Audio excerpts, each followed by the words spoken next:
Welcome back to the Skyfall Sessions. So it probably doesn't surprise you that Candace Owens is calling Kamala Harris white. Uh, of course, this is a way to try to delegitimize her in some weird racialized way. But I think the useful charts has something to say about Candace Owens' claims. So let's get into Kamala's background and see whether she's actually wrong.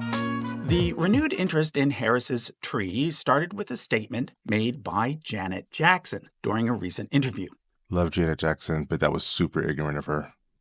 When asked about Kamala Harris, Jackson said, and I quote, "She's not black. That's what I heard. Her father's white. That's what I was heard. told that they discovered her father was white."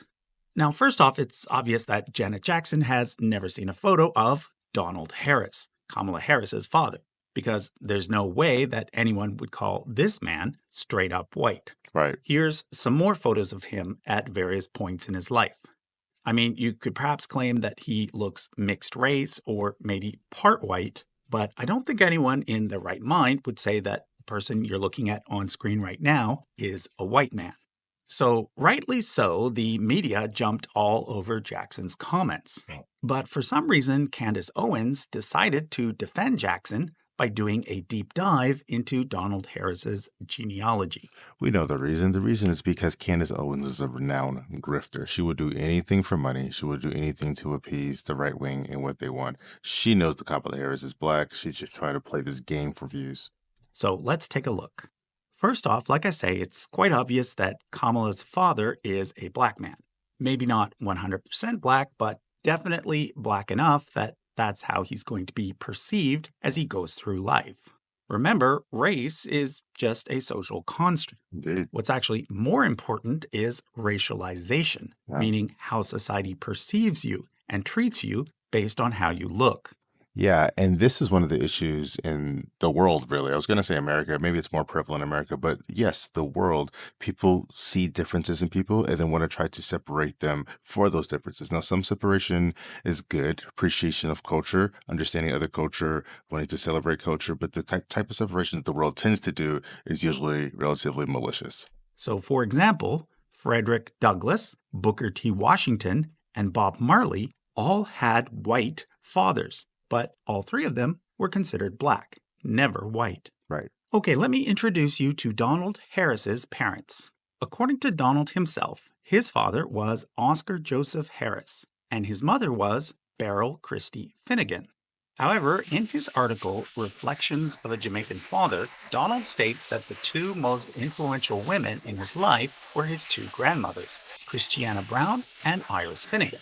Now, it's unclear whether or not he was actually raised by these two grandmothers, but that certainly seems like a possibility because, as Candace Owen points out, there is no record of a marriage between Oscar and Beryl. Now let's jump over to Oscar Joseph Harris, Beryl's alleged husband, who I am now certain was never her husband, and I'll explain why.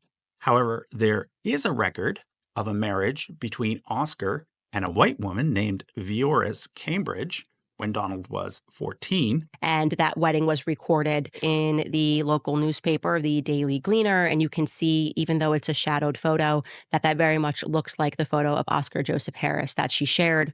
And because of the details that were provided in this article, we know for a fact that it is him because it lists the fact that his brother Newton stood in as best man. And we know for a fact that Newton is the brother. As well as a marriage between... I wonder what Candace Owens is really trying to get at there. What is she looking for? Really just anything? She's just doing the investigation for views. It's really quite sick. Between Beryl and a man named Lawford Newland when Donald was 6. So either Oscar and Beryl divorced very early on in Donald's life, or they were simply never married at all. Now, the first mistake that Candace Owens makes is that she claims that Beryl died in 1960, based on this death registration here. If true, she says, that would mean that Kamala Harris is lying about this photo, which... And this is the major linchpin that Candace Owens is trying to hook on, because this is her primary form of evidence right here. Shows her with her grandmother Beryl in 1990. But here's the thing. Harris's grandmother didn't die in 1960. She died in 1995. This is the correct death registration. We know that this one is the correct one for several reasons. First and foremost is the fact that the Beryl on this registration is named Beryl Finnegan, which was the grandmother's last name, whereas the Beryl on this one is named Beryl Christie. Now, the reason why Candace got confused is because Harris's grandmother Beryl had Christie as a middle name. But the form asks for the full name. I think it's very unlikely that they would put the first and middle name rather than the first and last name. I want to clarify. I don't think she's confused. I think that she just thought that she struck gold because of the name Christie and how close it was. And she thought that maybe she could use this as her main source of misinformation. Also, this Beryl died in 1960 at the age of 39, meaning that she was born in 1921.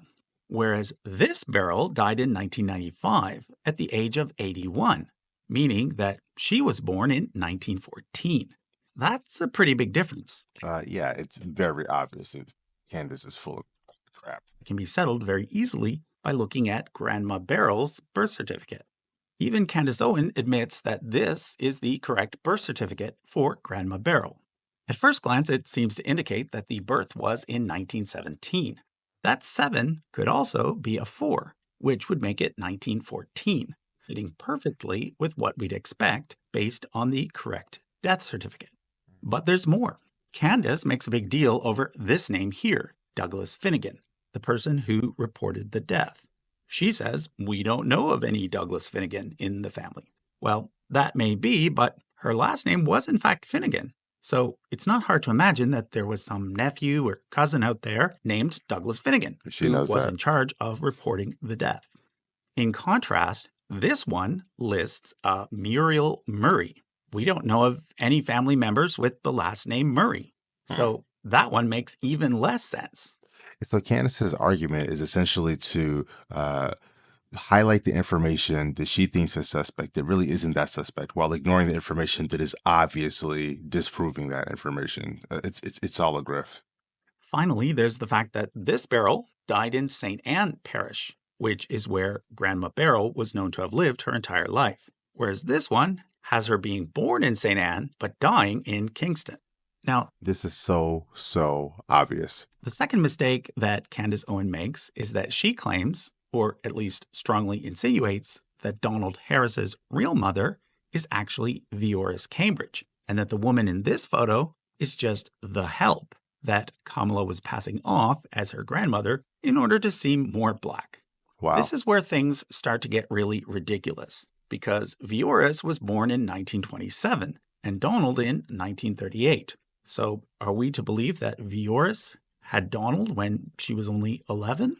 Oh, wait, I get it. She wants to see Donald Harris's birth certificate because obviously he's lying. Gee, that sounds familiar. What I think is really going on is that Candace Owens is just throwing out a bunch of crazy stuff because she knows that people who want a reason to hate Kamala Harris will believe it. Exactly. She is a grifter. She's giving her people a reason. I wish people would just operate in the world of facts. Candace Owens is very smart. That's why she's able to pull off this grift so well. I don't understand why she doesn't just use her powers for good. But of course, she won't because it won't make her as much money. But that's just plain irresponsible, to put it lightly. Look, I take family trees seriously, so let me show you what I've learned and what I think the best explanation is for all the facts. Let's start with Joseph Alexander Harris, Oscar Harris's father. He's the most recent fully white person on Kamala Harris's family tree. So out of her 8 great-grandparents in total, only one of them was white.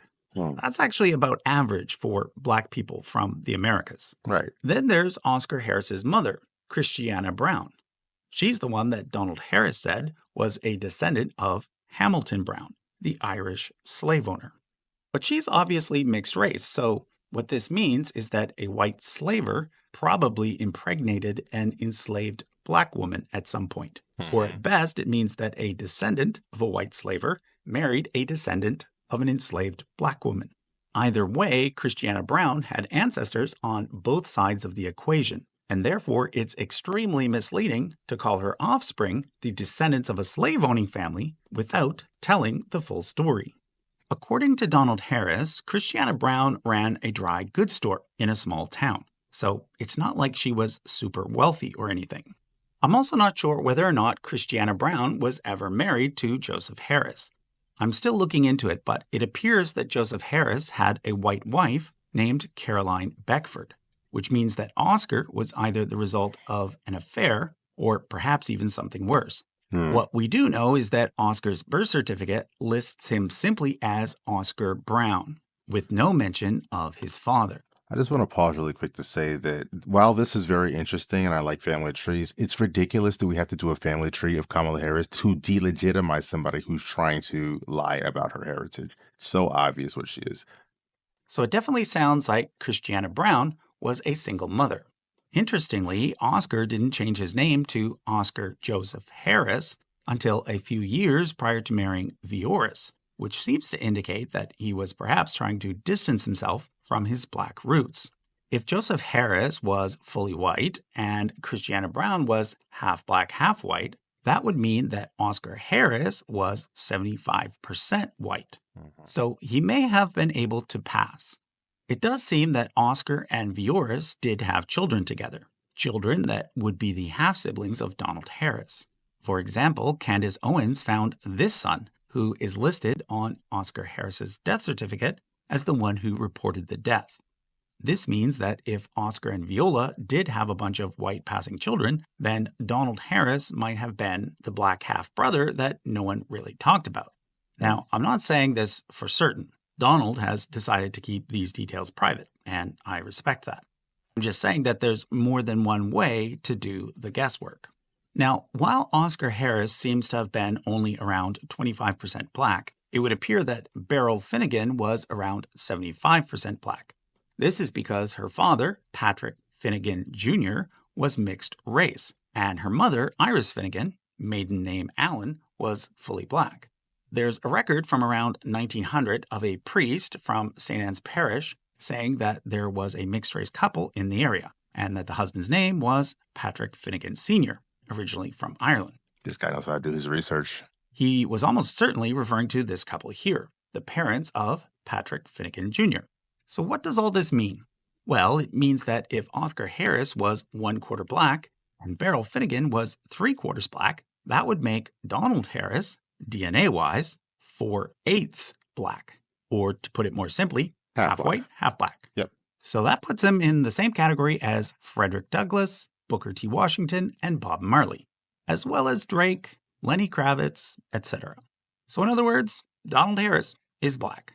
And considering that he married an Indian woman, as in from India, that means that Kamala Harris is part black and part Indian, which is what she's always said. Sorry, Trump. Sure, technically we could say that approximately 25% of her ancestry is European, 25% is sub-Saharan African, and 50% is South Asian. But when it comes down to it, that's not what matters.